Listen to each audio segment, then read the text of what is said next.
So kasama sa kanilang playbook, sa kanilang Oakland, okay, eliminate the enemies, mga kababayan, ang mga vloggers. At number 1 sa listahan, ang inyong lingkod, si Maharlika, ang fair lady ninyo. Ngayon, ang gagawin nila, kaya ka diba sabi ko sa inyo, may nagtanong sa akin, ilang beses nagtanong sa akin, name your price. So malaking halaga po ang gustong i-offer sa akin. Tatanggapin ko ba o hindi? Ano ang kapalit? Well, alam niyo na kung ano ang kapalit. Tatanggapin ba ni Maharlika? O pag tinanong ako anong kapalit, sinagot ko na yan sa inyo. Ang kapalit ay para manahimik ako. Kasi ang kapalit katahimikan ko eh. Para manahimik ako, bumaba ka na puti. Wala ka nang babayaran, hindi na kayo gagastos ng pera ng taong bayan ni piso. Ang kapalit ng katahimikan ko ay ang pagbaba mo. Dahil impeachable offense yung ginawa mong pag-appoint kay Michael Ma, pakikisabwatan sa smuggler at isinekreto mo sa taong bayan, at kung impeachable yung pagbigay mo ng confidential fund, pinirmahan mo kay Daysar, papunta kay Sara's office, ikaw ang mangungunang ma-impeach. So ngayon, mga kababayan, ang ginagawa nila ngayon, okay, kasama nabanggit ang pangalan ko, Palangga, na mayroon silang gagamiting taong alokin o suhulan ako para wag nang magdakdak dito. Okay? Number 1 nila akong target. Okay? Ngayon, naghahanap sila ng mga right person para what? Para makumbinsi ako sa kahit magkanong halaga. Wow, ang yaman ko na sana, no? Kung tatanggapin tayo ang alok. So, kayo lang, hindi naman kayang atimin ng fair lady nyo na ang yaman ko ay galing sa inyo. Galing sa pera ng bayan. Di ba? Kung pwede ko lang sabihin, sige, bigay mo na yung, yung, di ba magkano budget nila for 2023? 5 trillion, 5 point something trillion. Eh, well, mauubos na, no? Kasi pumunta na tayo sa 2024. Okay? Since napupunta, sige, ito, i-announce na, tatanggapin ko yung inyong offer. Magkano budget? Let's say, next 2024, correct me, mga Palangga. Let's say, 5 trillion na lang. Diba? 40-50% na pupunta sa kurap. O, ibigay nyo sa akin yung kalahati ng budget. Bigay nyo sa akin yung kalahati ng budget. So, that's 2.5 trillion. Kapalit ng what? Hindi katahimikan. Dahil yung pera niya, isusoli ko sa taong bayan. Diba? Napakagandang ano yan. Isusoli ko sa taong bayan, wala tayong kukunin dyan. Bibigay ko sa inyo lahat yung Palangga para lahat tayo mayaman. Pera naman natin yun eh. So, yan ang target nila, Palangga. Naghahanap sila ng right person para what? Kumbinsihin ako na tumigil na lang at hindi na magsalita, hindi na mag-expose dito ng kanilang kawalang hiyaan. So, naghahanap daw po sila ng tamang tao para kumbinsihin ang isang Maharlika. Okay? Dahil nga, tinagurian nila ako number 1, media assassin. Diba? Yan ang term nila. Ngayon, kailangan daw makakontrol si Maharlika dahil sakit daw ako sa ulo. Kaloka, sakit daw ako sa ulo. Tinik daw talaga ako sa dibdib nila.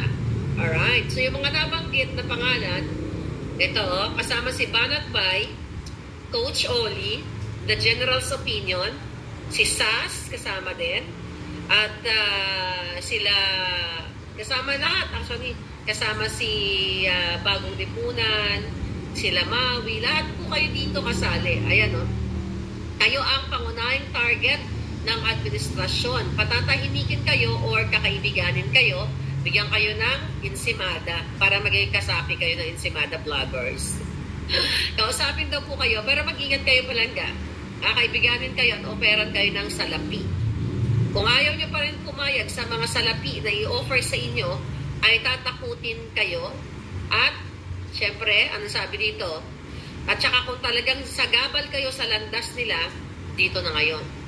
Itutumba at gagawing unsolved case. Grabe ah! Yun ang gagawin sa inyo.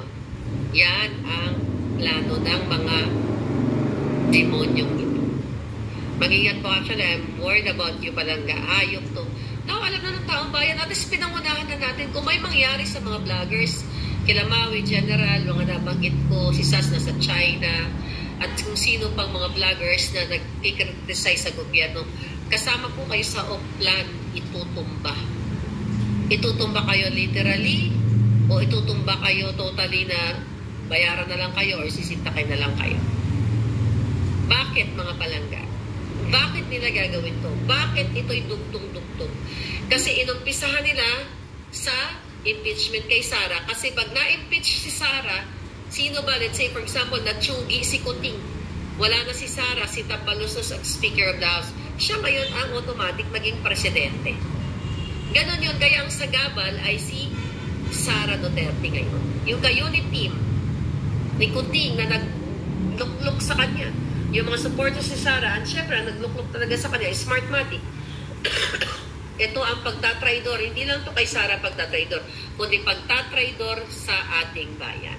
So sa tulong ng mga korap, ng mga kawatan dyan sa Senado at sa Kongreso, ito po ang plano nila kay Inday Sara, kay Duterte at sa mga vloggers na katulad natin, mga palangga.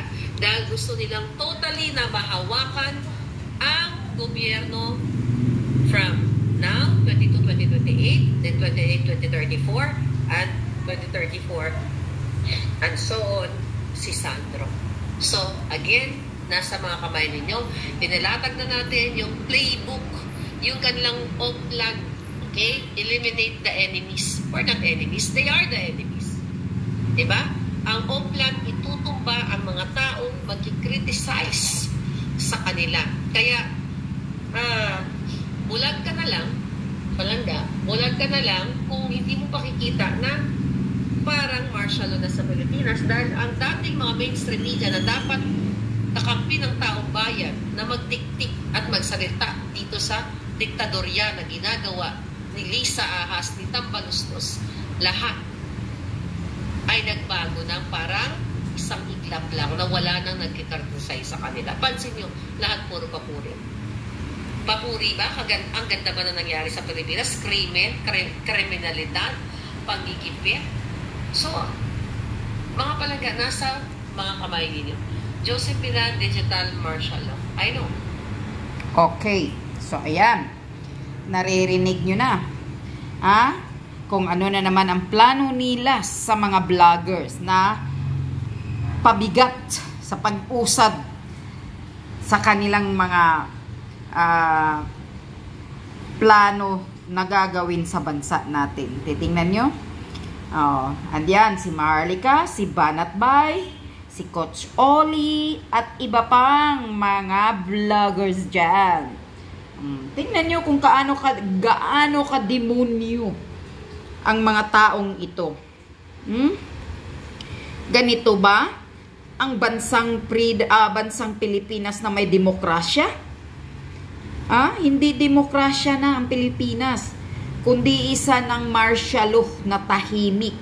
Dahil mismo si Tatay Digong ay nagsasalita na wala ng demokrasya.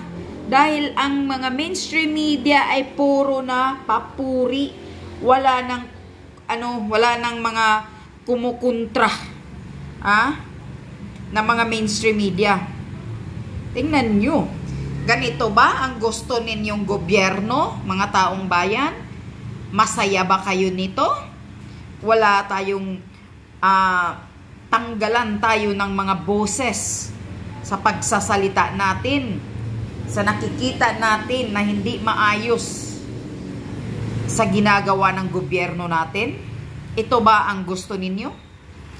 Kaya mag-isip-isip na kayo, mga taong bayan. Ganito na ka-jijimon ang mga politikong nakaupo. Plano ni Kuting, ni Lisa daw, at ni Tambaluslos ang mga ganito to eliminate the enemies. Yung mga nag-criticize sa kanila, laban sa kanila. Okay? Hanggang dito na lang. Salamat mga demonyong politiko na gobyerno.